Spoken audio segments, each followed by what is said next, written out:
Hello guys! For today's video, char! So magchika-chika tayo guys habang hinahanda ko yung pagkain ng aking anak na si Blessy Put. So yun na nga guys, kahapon nag-upload ako ng video and first video ko yun na may voice over na nagbibisaya ako. And sabi ng asawa ko guys, magtagalog daw ako para maintindihan niya. So ngayon, itatry natin magtagalog guys. Pero alam ko na mahirapan tayo dito. Kasi nga pakinggan nyo yung tono ko guys, pang Bisaya pa din. Kasi kahit matagal-tagal, medyo matagal na ako dito sa Manila guys. Pagkausap ko yung pamilya ko na andito, nagbibisaya kami. Hindi kami nagtatagalog.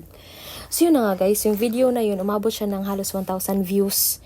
And yung follower doon sa page na yun, kasi bago ko pa man yun ginawa, halos 100 lang. Hindi pa nga umabot ng 100 eh. Tapos yung views ng video ko na yun is 1,000. Masaya na ako nun guys.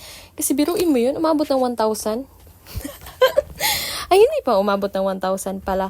Parang papunta pa lang kasi nasa 900 plus views na siya ngayon. So, almost 1,000 na din, ganun. So, masaya na ako guys. Malaking bagay na yun sa akin na may nanood sa video ko. Actually, lingaw-lingaw naman itong pag-video ko guys. Kasi nga, lagi naman ako dito sa bahay na alagaan yung baby ko.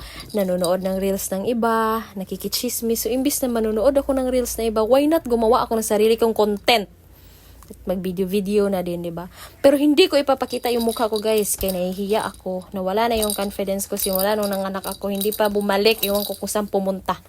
Ayaw ko na mag-selfie. Minsan na lang, nagsi-selfie ako minsan, pero hindi ko na yun pinupost, guys, kaya nahihiya ako.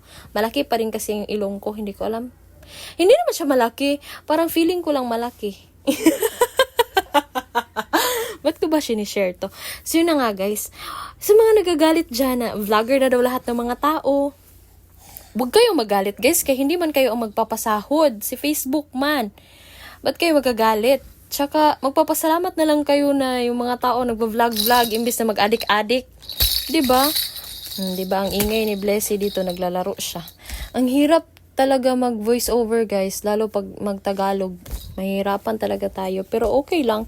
Let's try.